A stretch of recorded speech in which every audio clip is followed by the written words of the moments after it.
Okay.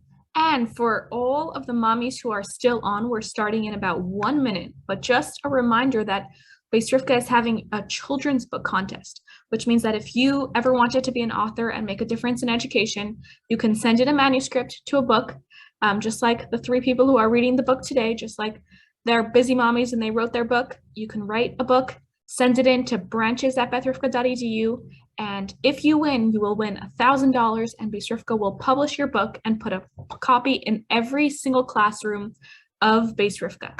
So we have three amazing, amazing people who are going to read us their stories that they wrote. And the first person we have is Reezy Metzger, and she's going to read her book, which is called Listen with Your Heart. All the Kinderlach who are joining us today, if you want, you could put your video on. This is like a big pajama party before everyone goes to sleep, that even though now is winter break and you're not going to school, you could just put on your camera and come have a big school-wide pajama party. And Reezy, you are on. Hi, everybody. I'm Reezy. These are my daughters, Sarah, Esty, and Leah with me. And I wrote this book, and it was just published. It's called Listen with Your Heart. I wrote the words, and my sister Esty, who's also a mommy in Bais Rivkah, wrote the pictures, and we worked on it together. And I want to tell you a little bit, before I read it, I'm going to tell you just a little bit about why I wrote this book. So this is a picture of me and my son, Mendel. He is all these little girls' big brother. And this is a picture of when Mendel was about 4 years old. You see, he already has an Upshernish, but he didn't know how to talk. He has special needs and he doesn't know how to talk. And one time our family went away to our cousin's house for Sukkot. And we were playing in the backyard with me and Mendel and our cousin's son. His name was David, and he was just about Mendel's age. And I said to him, David, maybe you want to play with Mendel. And he said, I don't think I can because Mendel doesn't talk. And I said, well, it's true that he doesn't say any words, but he says a lot of words in his head. They just don't come out of his mouth. And David said, really? I said, really? They really do. And I said to him, you know, Mendel is just like, and I tried to think of a boy in a book or a girl in a book or a video or a CD or something that I could tell and explain to David what Mendel was like, how he really understood things in his head, even though he couldn't talk. And I couldn't think of anything. So on Matzah Yom Tif, when we came home from our trip, I wrote this story. And this was a long time ago. And it took me a long time, and working with my sister who made all the beautiful pictures, it took me a long time to get this book published. And now I can share with other children and help them try to understand that even when you see somebody who doesn't know how to talk, you can still listen to them. You just have to listen a little differently. You have to listen with your heart. And this book tries to teach you how. So I'm going to read it. It's called Listen with Your Heart. It's available on Amazon. Once upon a time, in a cozy house in the big city, there lived a little boy named Ari. There were many things that made Ari happy. He loved his father and his mother and his two sisters. He loved the seesaw at his favorite playground and riding his bicycle down the little hills in the park. He loved trampolines and swimming pools and water parks. He loved the feel of the sunshine on his face and the rush of a cool breeze as it brushed past his nose. Sometimes, though, Ari felt sad. Oops, let me get that. He felt sad. He thought about the things he loved and the words he wished he could say. But it was too hard for him to say them. For you see, although Ari was already a big boy, it was too hard for him to talk. He could think many things, but the words just didn't come out right. It's almost like they got lost on the way from his brain to his mouth. Every night, Ari would talk to Hashem in his mind. Hashem, he would say, you made the whole entire world. You made the warm sun and the tall trees. You made each creature large and small. You taught the cow to moo and the horse to neigh. You taught the duck to quack and the dog to bark. Everyone in your world shares their words in their own special voice. Please, Hashem, help me learn to share my words too. One day, Ari was at the playground. He noticed that the seesaw was empty. Ari loved the seesaw. He loved pushing off with his feet and holding tight so he wouldn't fall right off his seat as it climbed way up. But he needed a friend to sit at the other end. Everyone knows you can't go on the seesaw by yourself. Ari watched as a boy walked past. David was just about his size. He could be Ari's seesaw partner.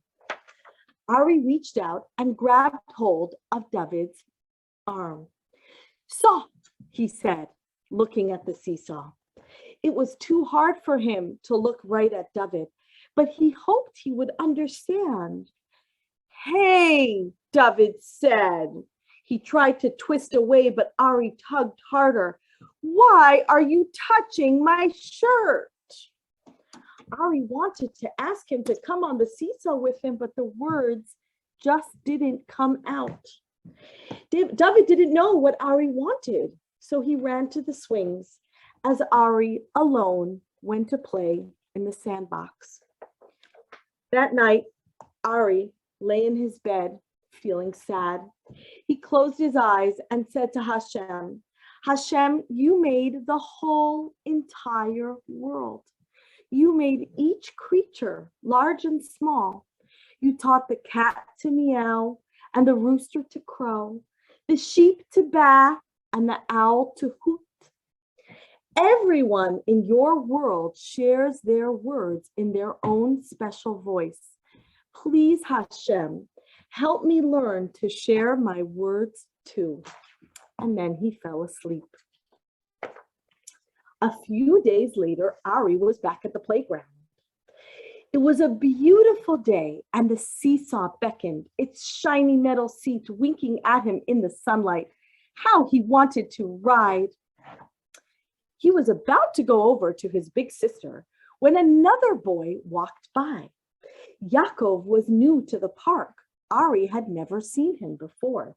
Maybe he would like to play. That's Yaakov. Ari reached out and grabbed hold of Yaakov's arm.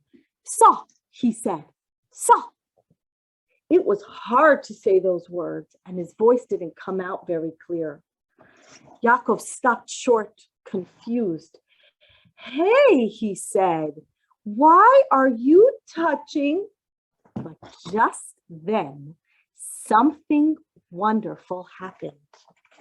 Ari's big sister, Mia, walked past.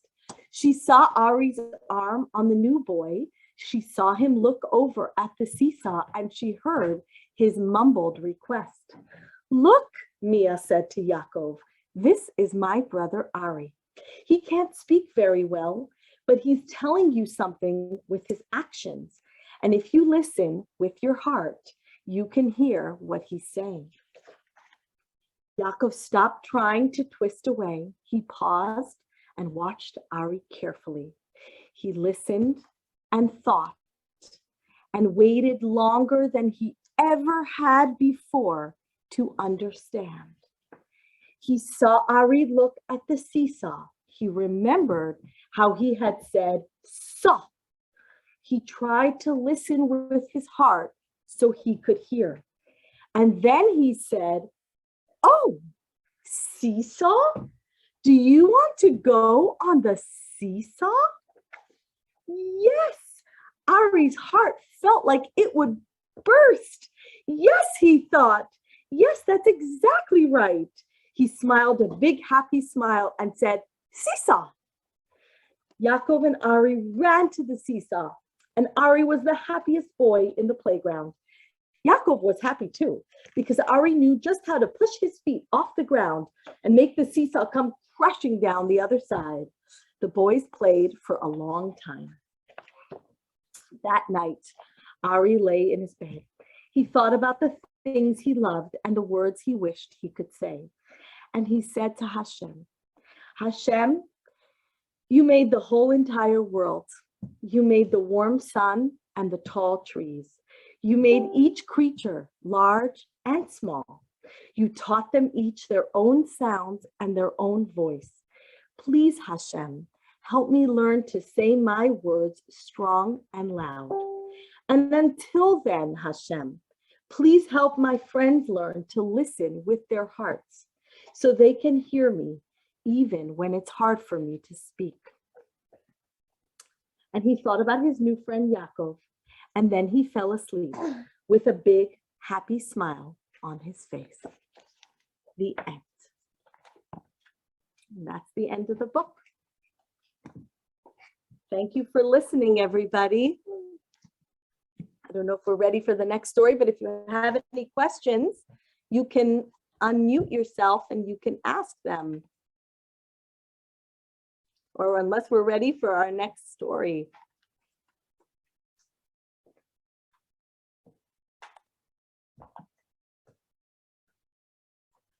Okay.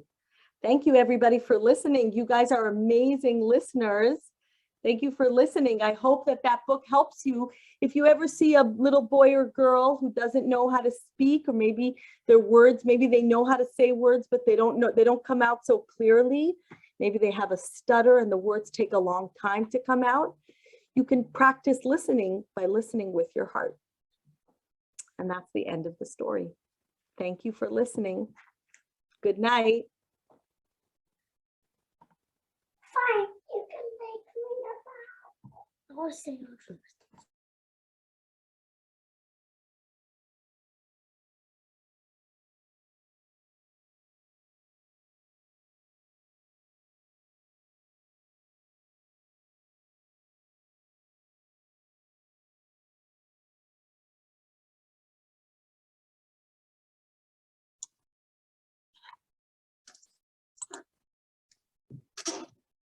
It looks like the host is not here, so I guess I'll continue. I'll introduce myself. I'm Dasi Prus, and here with Yossi Prus. And I'm here, we're gonna read to you the Purim book that I wrote. And actually my Purim book, I made it in 3 different sizes. So I have the great big Purim book. And then I have the regular size Purim book, fits perfect in the screen. And then I have, what we have here is the mini Purim book. Now, we were thinking before we started, which one should I use tonight to read the story to you? And we just decided at the end that what I'm gonna use to read the story to you is gonna be a slideshow. Last year, during COVID, a lot of shluchas were teaching Purim over Zoom. And so I made my book onto a slideshow so you can see the pictures very well. Maybe some of you have the book in your house. So the slideshow will be something new tonight. Okay, so give me a second. I'm gonna screen share. And here we have it, the Purim story, the Purim book. And give me one more second. Here, wait. And we are on. Okay, the Purim book. It's the story of Esther, and I wrote it together with Shoshana Lipan. Okay, before we start the story, a few of the slides are going to be a little introduction what happened before the Purim story. After the Jewish people, the Yidden got the Torah, and all the Yidden that were living in Eretz Yisrael were living in Israel, and there they had the first Bais Hamikdash, until along came a king. His name was Nebuchadnezzar, and he came and he destroyed the Bais Hamikdash. And that was so sad. And then what he did was he took the Yidden and he forced them, he made them leave Israel, Yishalayim, and leave Eretz Yisrael and go to Bavel. He was the king above them. And they see them crying.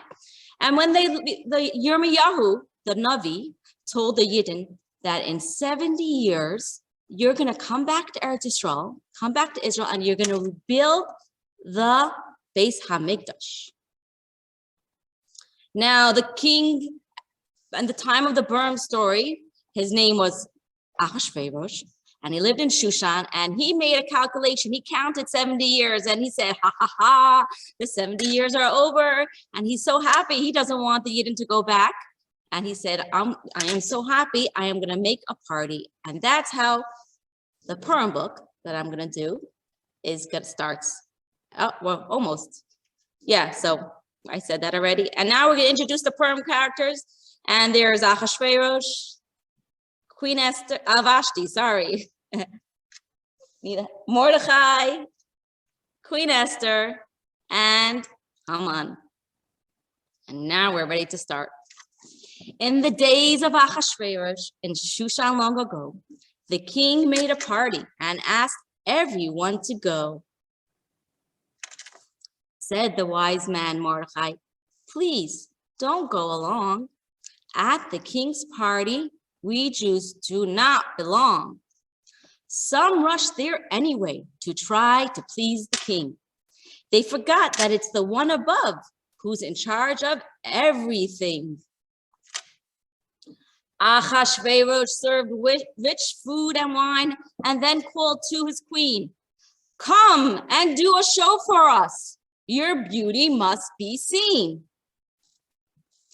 But Queen Vashti refused to come, and she announced out loud, why should I, Her Majesty, parade before the crowd? What should I do, asked the angry king, when the queen does not obey? I know, cried an advisor. You must send her away. Soon, the king grew lonely without Vashti, his wife. So he called a beauty contest to choose a queen for life. The king sent men to every city to bring him ladies nice and pretty. Mordechai took care of his cousin Esther. With wisdom and beauty, Hashem had blessed her. She loved Torah and mitzvahs that make the world bright. She would light Shabbos candles before Friday night. She did not want to leave her warm Jewish home. It was the happiest place she had ever known. So Esther hid out of sight. She stayed in the house all day and night.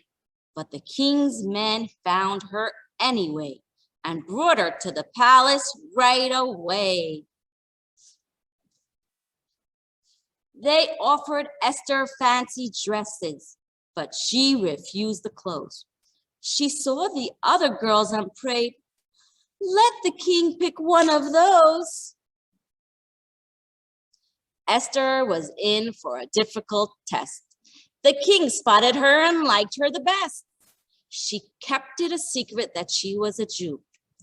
What nation was she from? Nobody knew. Esther was the queen now. The palace was her place. And at the gate sat Mordechai to help her just in case. One day he heard the palace guards plot to poison the king. He quickly went to Esther and told her everything. Thanks to Mordechai, Ahasuerus was saved. And in the royal record book, Mordechai was praised. Now Haman, the second to the crown, ordered the people to bow down. But Mordechai bowed to Hashem alone, no matter who was on the throne. Haman was filled with anger at Mordechai the Jew. How dare he stand and not bow down? I'll teach him who is who. Of course, he was not satisfied to hurt just Mordechai. Oh no, I'll punish all the Jews was Haman's wicked cry. With a lottery he chose, went to fight the Jewish people. In the month of Adar, he would do this evil. There's a people, he told the king, who should be destroyed because they're separate from the others and don't listen to your laws. Please stamp my decree with the royal ring, and these silver coins I'll pay. Keep the money, said the king, and use my ring anyway. The king let Haman send out men to publicize the news. In a year from now, we'll get rid of all the Jews. Whoever's coloring on the screen, if you can please stop. Mordecai told Esther, you must beg the king for life. Perhaps this is the reason that you became his wife. Yeah, here we go. No one could go in to see the king without an invitation. But Esther said, I'll risk my life to try and save my nation. Please go out and tell the Jews to fast for me 3 days. No one eats, no one drinks, and everybody prays. Then I'll go to see the king and try to change his mind. I pray that he will let me live and to the Jews be kind. She has a worried look on her face. Esther dressed in royal clothes and stood near the king's door. He raised his golden scepter so she could come in more. What do you wish? Asked the king. Half my kingdom is yours, my dear. Esther said, please come with Haman to a party I'm having here. Haman was so proud to be the queen's important guest. But seeing Mordecai, the Jew, still gave him no rest. Said Zeresh, his wife, raise up a pole 50 measures high and ask the king if you can hang that stubborn Mordecai.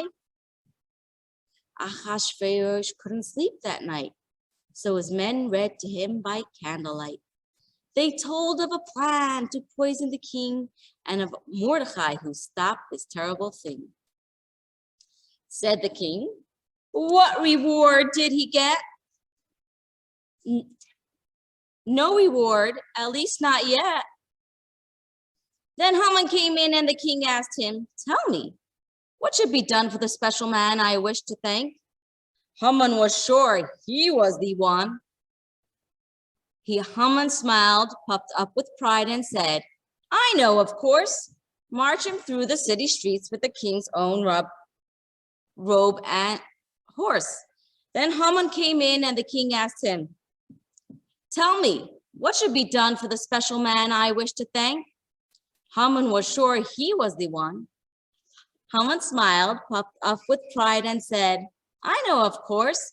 March him through the city streets with the king's own robe or horse. Ready? A servant should walk in front of me and call out loud and clear, this is what's done for the man the king holds very dear. Okay, said the king, go right ahead and do the thing that you have said. For the faithful man named Mordecai who sits at my gate with a watchful eye. Haman obeyed, but boy was he mad. Zeresh says, it's just too bad. Once you fall before the Jews, you'll never win, you'll only lose. At Esther's feast, with Haman's there, Ahasuerus asked Esther fair and square, what is it that you want, my wife? She said, dear king, please save my life. Who wants to hurt you? Who is so mean? It's this evil Haman, said the queen. And a servant said, he put a pole up high for the king's friend Mordecai. The king was so angry, his face turned red. Let it be used for Haman instead. Now that he knew his queen was a Jew, Ahasuerus said something new. On the 13th of Adar, all Jews can fight. Defend yourself, it's only right. My queen's a Jew and Mordecai too. Don't let anybody bother you. On that day, there was great news, a miraculous victory for the Jews. everything got turned around. The ones atop came crashing down.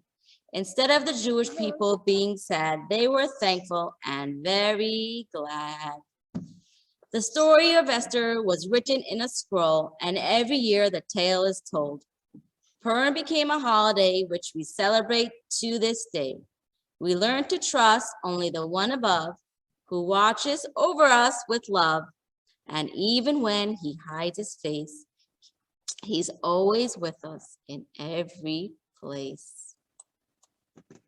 And I hope you enjoyed the story.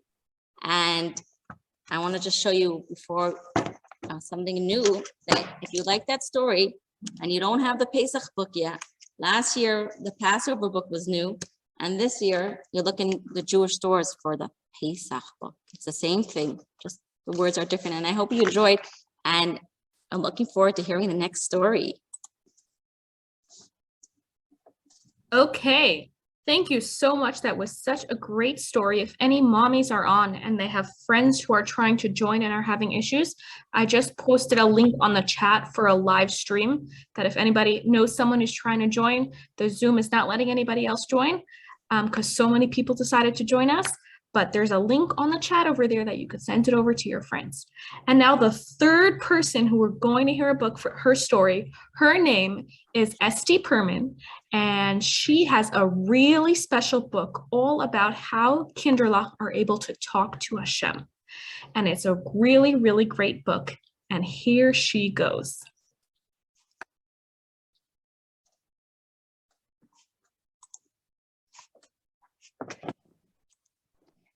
Hi, everybody.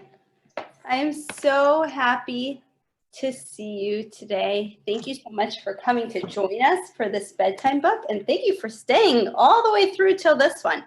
So this is my daughter, Manucha. She does not go to Bais Rivkah because we don't live in New York, but she did go to Bais Rivkah day camp this summer, and she loved it so much.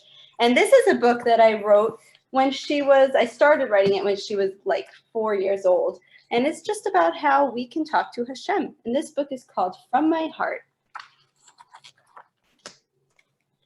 Here we go.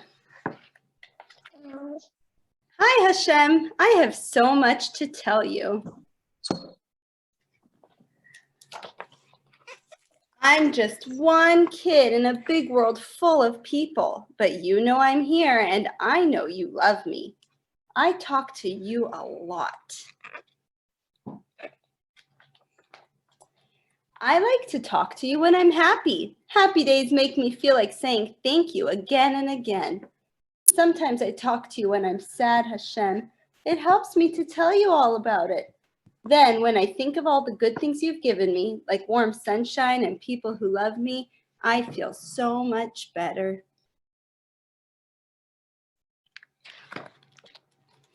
I talk to you when I'm scared and I'm not feeling very brave. It helps when I remember that you're the strongest of all, Hashem, and that you're always here with me. Then I feel brave and safe again.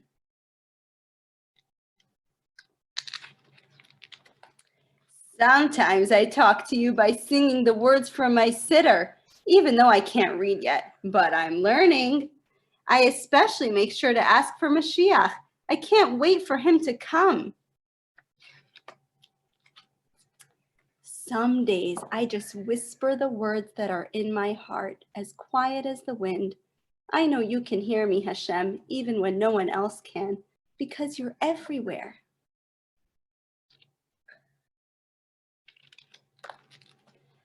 Sometimes I ask you to help the people I love, like my friend who's sick and has to stay home. I really miss her. When I ask you to make my friend better, it feels good to know that my davening can help. Also, Hashem, I really, really want a brand new speedy scooter. But you know what, Hashem? I don't always get everything I ask for right away. And sometimes I'm disappointed when your answer is no or not yet. But I still know you listen to every word I say. There is a whole beautiful world all around me, and I can always ask again, maybe even tomorrow. Okay, Hashem, talk to you later. Thanks for listening. Oh, wow. That is a great book on how to talk to Hashem. All of this was recorded and we're going to be sending it out. So if any mommies want to rewatch it, you can rewatch it a little bit later if you weren't able to join. And just a reminder for all of the mommies who are still here and joined us today is that there is 1 week left to submit if you want to write your very own book. You have 1 week left to submit a manuscript to branches@baisrivkah.edu, and you will be entered into a contest with a chance to win $1,000, and we will take care of all of the publishing, and a copy of your book will go into every single Bais Rivkah classroom. So good Nacht, everybody. Have a great night. And thank you so much to everybody who joined, and thank you so much to the authors who joined and for the books. And have a great, great night, everybody. It was so great to have everybody join.